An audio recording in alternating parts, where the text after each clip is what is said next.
আসসালামু আলাইকুম এভরিওয়ান। এতিম ছেলের ভালোবাসা 10 নম্বর পার্ট। আঙ্কেলকে নিয়ে অফিসে নামিয়ে দিয়ে কলেজে গেলাম। কলেজে ঢুকেই মায়ের সাথে দেখা। মায়া বলল, ওই দাঁড়া, শয়তানি পেতনি হনুমানটা দেখে ফেলছে, এখন না দাঁড়ালে ব্ল্যাকমেল করবে। আমি বললাম, ডাকছেন কেন? মায়া বলল, তোকে ডাকাও যাবে না নাকি? তা কখন বললাম? আচ্ছা ওসব বাদ দাও, ব্যাপার কি ম্যাডাম, এত ভালো হয়ে গেলেন যে? আমি তো আগের থেকেই ভালো। নেকা করা হচ্ছে? আচ্ছা কি বলবেন বলেন। মায়া বলল, বিকালে আমার সাথে ঘুরতে যেতে হবে। আমি বললাম, দেশে কি ছেলের অভাব পড়ছে নাকি? মায়া বলল, যাবে কিনা বলো। আমি বললাম, আমি আপনার বয়ফ্রেন্ড না যে আপনার সাথে ঘুরতে যেতে হবে, বুঝলেন? মায়া বলল, ভালোভাবে বললাম, শুনলে না। এখন গিয়ে সিগারেট খাওয়ার ভিডিওটা আমার আব্বুকে দেখাই, তাহলে মজা বুঝবে। আমি বললাম, সবসময় এমন ব্ল্যাকমেল করা ঠিক না। মায়া বলল, সোজা আঙুলে ঘি না উঠলে আঙুলটা একটু ব্যাখ্যা করতে হয়, আর আমি সেই কাজটা ভালোভাবেই পারি। তো মিস্টার অনিক, কি ভাবলে? যাবে? হ্যাঁ অথবা না। এমন পরিস্থিতিতে হ্যাঁ বলা ছাড়া কোনো উপায় পেলাম না। কলেজ শেষ করে আঙ্কেলকে নিয়ে বাসায় আসলাম। বিকেলে আবার আঙ্কেলকে নিয়ে অফিসে যেতে হবে। আবার মায়ের সাথে দেখা না করলে ভিডিও ভাইরাল করবে। কি মুসিবতে পড়লাম। আঙ্কেলকে অফিসে নামিয়ে দিয়ে দেখি 3:50 বাজে। মায়ের সাথে 4টায় মিট করার কথা। এত তাড়াতাড়ি তো রিক্সাও যাওয়া যাবে না, গাড়ি নিয়ে গেলে তাড়াতাড়ি যাওয়া যাবে। আঙ্কেলকে বললাম, একটা ফ্রেন্ডের সাথে দেখা করতে গাড়িটা নিয়ে যাচ্ছি। মায়ার বলা মতো জায়গায় এসে দেখি ও আগে এসে বসে আছে। আমাকে দেখেই বলল, ওই লেট করলে কেন? আমি বললাম, কাজ ছিল। তো কোথায় ঘুরবেন? মায়া বলল, এই পার্কের ভিতরে। আমি বললাম, আপনার বান্ধবীদের সাথে আনলে তো আমাকে আনা লাগতো না। মায়া বলল, প্রায় দিনই তো বান্ধবীদের সাথে ঘুরি, আজ না হয় তোমার সাথে ঘুরলাম। এর কথায় রহস্যের গন্ধ পাচ্ছি। কোন একটা গোলমাল হয়েছে, না হলে এভাবে আমাকে আনবে কেন বুঝতে পারছি না।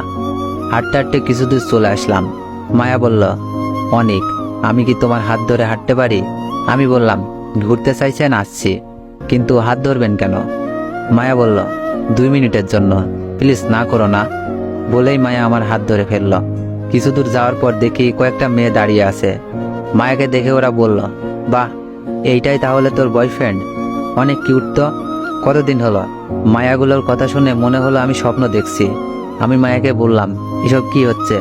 মায়া বলল, কিছু না বলে চুপচাপ দেখে যাও, আর বেশি বাড়াবাড়ি করলেই ভিডিও ভাইরাল করে দিব।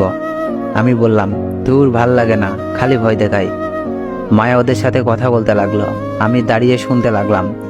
মায়াকে এক মেয়ে জিজ্ঞেস করলো, তোর বয়ফ্রেন্ডের নাম কি? মায়া বলল, অনিক। আর এক মেয়ে বলল, বাহ, নামের সাথে ছেলেটাও কিউট। মায়া বলল, কিউট হলে তোর কি? আমার বয়ফ্রেন্ডের দিকে নজর দিবে না? আচ্ছা, দিব না।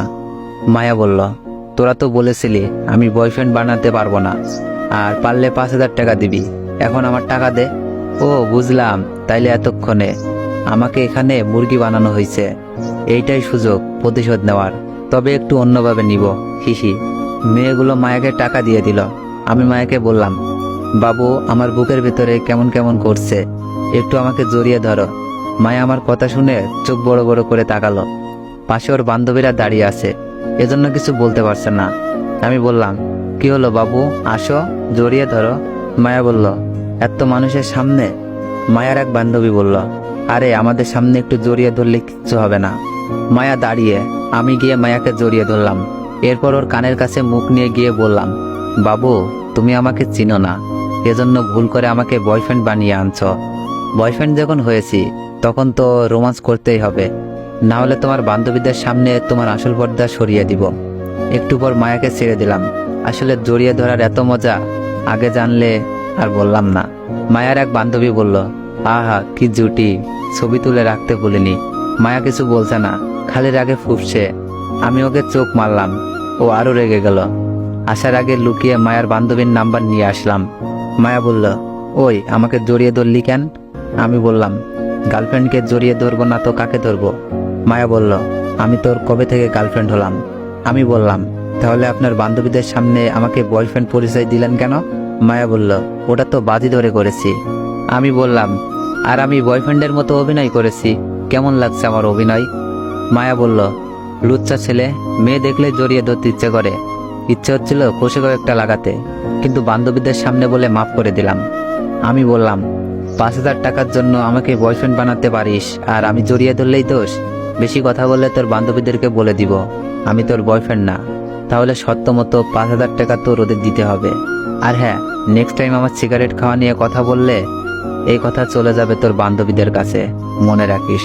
মায়ের কাছ থেকে চলে আসলাম। যাক, ব্ল্যাকমেলের হাত থেকে বাঁচলাম। প্রায় সন্ধ্যা হয়ে যাচ্ছে। গাড়ি নিয়ে তাড়াতাড়ি অফিসে চলে আসলাম। কিছুক্ষণ পর আঙ্কেলকে নিয়ে বাসায় চলে আসি। রাতে খাওয়ার পর রুমে বসে পড়ছি। এমন সময় আঁখি ম্যাডাম চিল্লাচিল্লি শুরু করছে। এই মাইয়া এমনি এমনি চিল্লাই, ভাল লাগে না।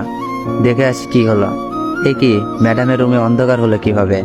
এভরিওয়ান, এখানে কিছু 18+ কথা আছে, যারা ছোট তারা স্কিপ করতে পারেন। আমি ফোনের লাইট অন করলাম।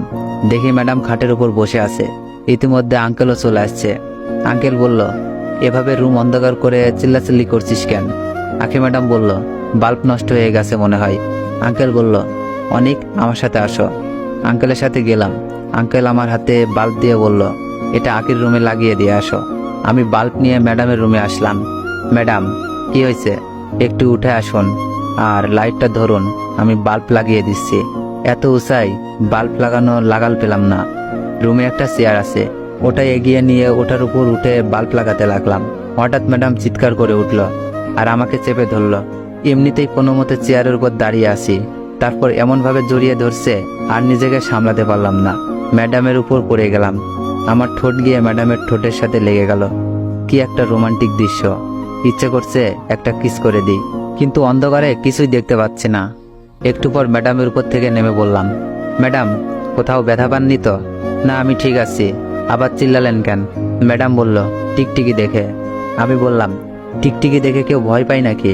ম্যাডাম কিছু বলছে না। ভাবলাম আবার লাইটটা ধরিয়ে দিই, কিন্তু যদি আবার ফেলে দেয়, না, এমন করা যাবে না। নিজেই লাইটটা কামড়ে ধরে বাল্ব লাগালাম। আলো জ্বলে উঠল। ম্যাডামের দিকে তাকাতেই দেখি উনি লজ্জা পেয়েছে। একটু আগেই কি অবস্থায় ছিলাম সেটা ভেবে হয়তো। আমি আর কিছু না বলে ম্যাডামের রুম থেকে চলে আসলাম। তো এভরিওয়ান, নেক্সট পার্ট চাইলে একটু বেশি বেশি কমেন্ট করুন আর ভিডিওতে একটু বেশি বেশি কপি লিঙ্ক করে দিন। আর যারা যারা ইউটিউব থেকে ভিডিওটি দেখছেন, তো ইউটিউব চ্যানেলটি সাবস্ক্রাইব করে দিন।